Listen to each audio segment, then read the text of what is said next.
antara 11 juta ya satu pohon. 11 juta. Itu jenis apa tuh? Itu jenis monstera. Bukan 11 juta malah 16 16 500 16 juta 16 juta 500. 500. Itu jenis.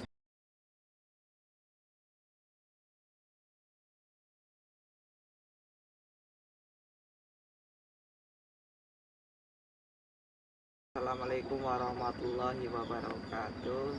Kali ini saya sebagai moderator di podcast pagi kali ini Jumat Berkah ya. Jadi nama saya itu Teguh Haloyo, akan menghadirkan narasumber yang lumayan estetik di kancah Desa Cikidang. Ini sangat narasumber yang paling bagus nih. Narasumber yang sangat estetik di Desa Cikidang ya. Ini bersama Mas Supri. Gimana Mas kabarnya Mas? Alhamdulillah baik. Ya, Bisa perkenalkan diri ya Mas. Ya, perkenalkan sebelumnya nama saya Supriyanto, alamat saya Desa Cikidang, Kecamatan Selongo, Kabupaten Brebes. Mungkin itu sedikit perkenalan saya. Oke, sebagai pembuka ya Mas, pembuka untuk ngobrolan pagi hari ini kita akan sharing-sharing pagi di hari yang lumayan berkah, Jumat berkahnya ya Mas, di pagi hari sambil ngopi-ngopi, mana kopi di bawah ya.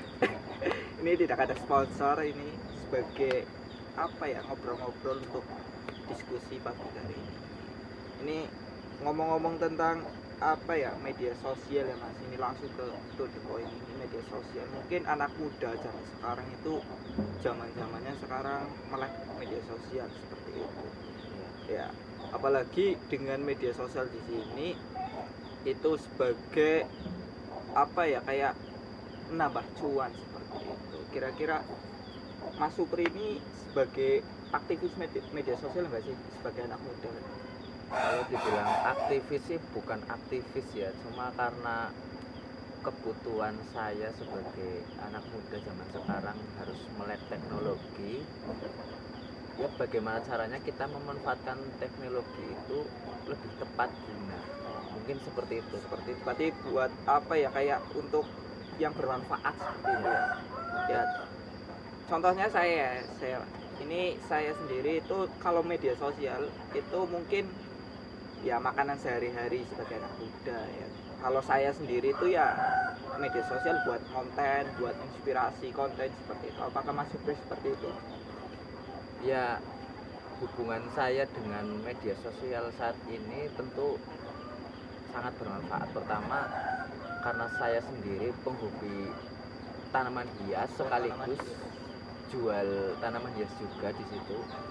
Jadi adanya media sosial sangat bermanfaat, entah itu Instagram, Facebook, ataupun yang lainnya, TikTok, sebagai bahan dasar saya untuk mempromosikan diri produk kita itu ya.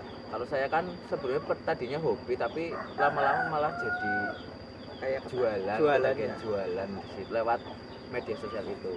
Sebelumnya kalau jualan lewat mana? Sebelum ada media sosial? Sebelum ada media sosial masih lewat ketemu teman dan teman. Oh, kayak COD Pak? Ya kayak gitu, COD. Ini hanya tanaman hias atau ada, kalau lihat-lihat itu tadi saya ada lihat sayuran? Ya enggak tanaman hias, sebenarnya semua jenis tanaman yang orang di sekitar kita suka ataupun minat untuk dikebunkan ataupun untuk hobi di lingkungan rumah. Seperti itu. Kalau itu kebanyakan di Instagram, Facebook atau kalau saat ini itu di Facebook sama di Instagram. Di Instagram lewat Reels atau Instagram itu Reels juga bagus, itu juga mendongkrak kepeminatan orang untuk melihat produk kita. Terus di Instagramnya langsung yang bukan Reels juga sama. Kalau di Facebook banyak. Facebook termasuk lebih pasarnya luas ya. Kalau Instagram kan sebenarnya pasarnya luas juga, cuma orang-orang tertentu yang berada di Instagram itu memang nggak sama kok ya. Pasarnya beda juga kalau di Instagram. Kalau saya amati itu Facebook sama Instagram ya memang satu perusahaan, tetapi apa ya, kayak peminat dari Facebook sama Instagram itu kan berbeda ya. Iya. Kalau bisa dikatakan tanaman itu kebanyakan yang beli itu kalau dari data ya itu orang tua apa orang muda ya. Kalau tanaman itu cenderung kalau saat ini ya hampir 60% itu orang muda ya, Orang kalau muda. ya.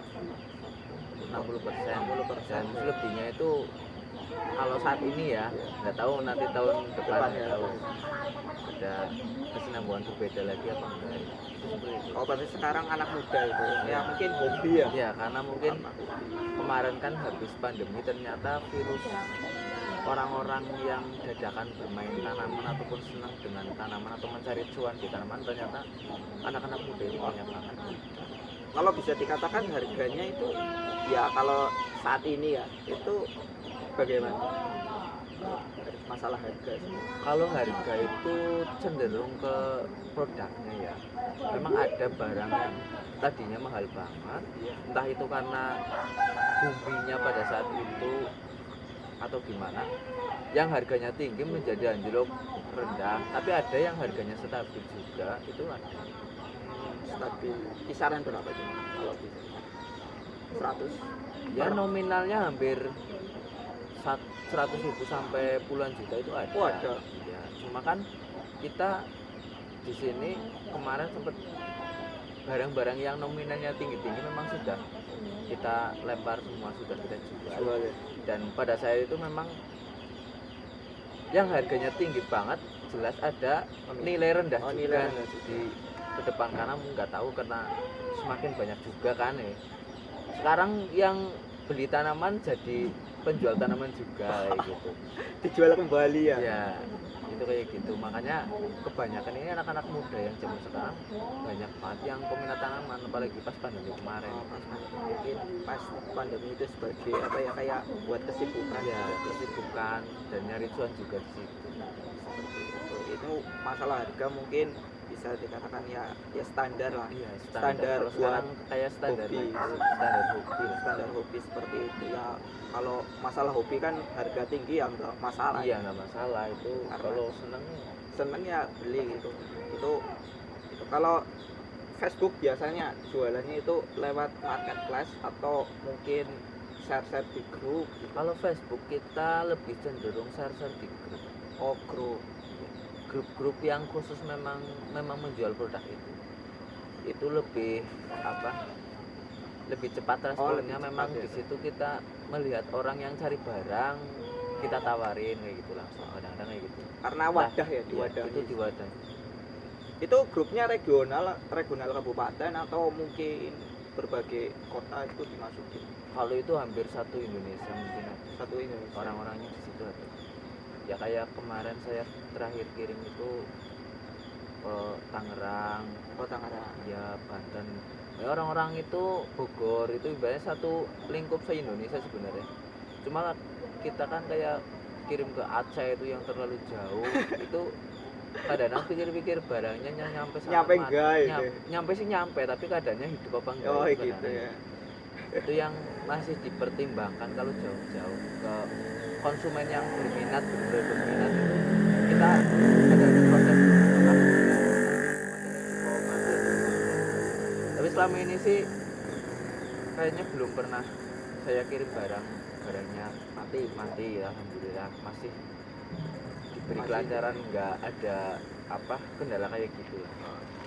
Itu kalau contohnya di Facebook itu biasanya Facebook itu kan penawar apa ya, tawar menawarnya itu kan kayak drastis banget itu kayak mungkin harus COD atau harus menawarnya itu harus harga miring, itu bagaimana Mas ketika penjualan di Facebook?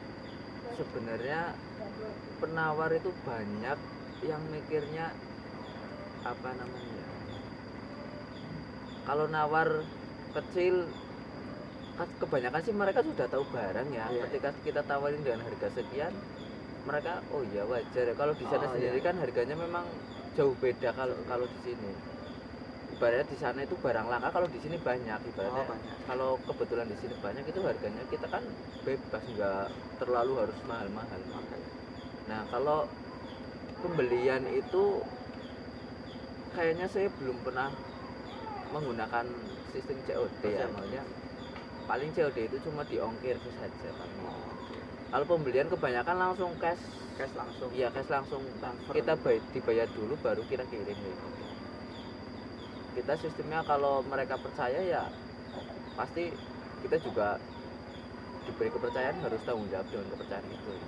Mungkin kalau enaknya ya kita bisa videoin dulu Ya sebelum video call itu wajib ya kan. Biasanya kalau video call atau jualan barang seperti apa ya, bukan seperti ini, bukan ada di tempat atau di sekitar kita kan mungkin agak ragu ya, tetapi kebanyakan kan di sekitar rumah atau di lapak gitu kan.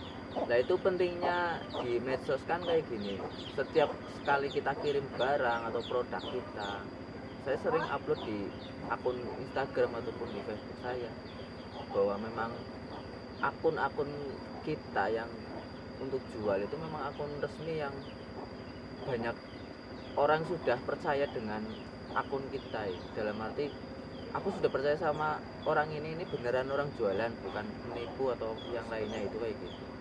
Terus kita juga kadang-kadang komunikasi dengan admin grup di Facebook, yang terutama di grup-grup itu kan banyak, sebenarnya di grup itu banyak sekali penipu ya, karena cuma kita komunikasinya lewat adminnya, dan kita selalu kerjasama, saling tukar informasi. Kalau ada di grup itu memang ada orang-orang yang memanfaatkan, ibaratnya memanfaatkan media sosial hanya untuk menipu dan sebagainya, kita saling komunikasi dengan admin di grup itu.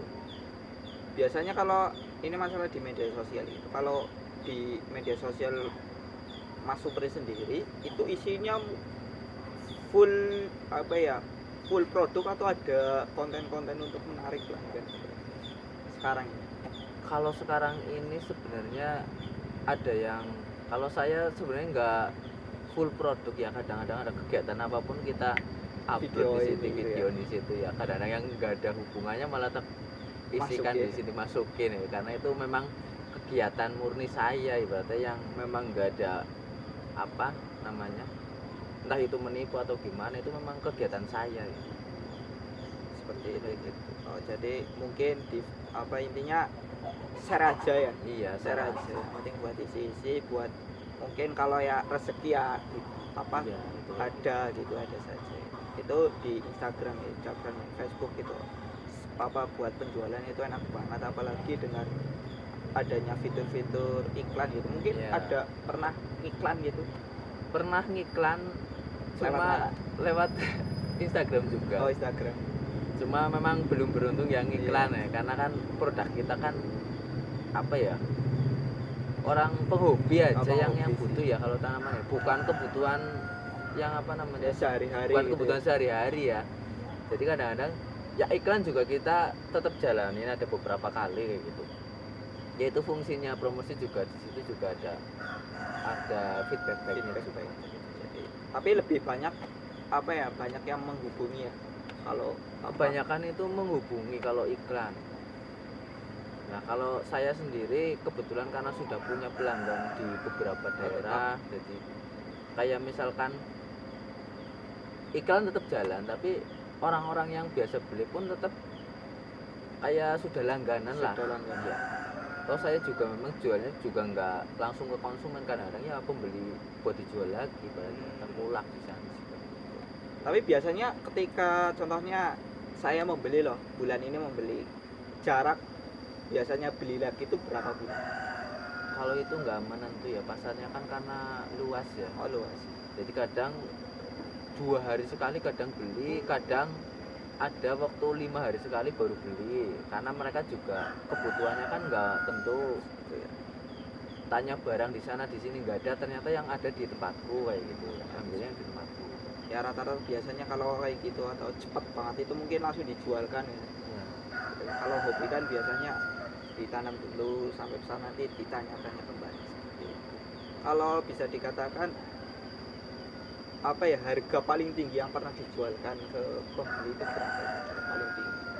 Paling tinggi yang pernah dijual antara 11 juta ya satu Terus pohon. 11 juta. Itu jenis apa tuh? Itu jenis monstera. Bukan 11 juta malah 16 16 500 16 juta 16 juta 500. 500. Itu jenis tanaman monstera. Itu memang langka atau tanamannya atau bagaimana? Kok bisa? Itu dulu beli satu daun saja hampir 2 juta satu 2 juta. daun. Kita kembangin sampai berapa daun ya? Berarti satu tangkai ada daun satu itu Iya, 2 juta 2 juta. belinya. Belinya 2 juta, memang udah mahal belinya. Kita apa ya? Stek. Enggak, belum kesetek. Kan kita tumbuhin sekitar antara 8 bulan atau 7 8 bulan. bulan. Nah, itu laku laku 16 juta setengah. 8 bulan 16 juta. 16 juta setengah. Itu jualnya kepada orang yang hobi juga. Hobi juga. Pantas sih, pantas. Dihargai. Itu petani juga malah hobi sama petani. Dia malah buat di cacah-cacah jadi banyak. Oh. Ya bisa dijualkan kembali ya. Jual terpisah. 16 juta berapa? Apa nanti bisa dikembangin dijual lagi seperti itu. 16 juta satu pohon, satu tanaman 16 juta ya.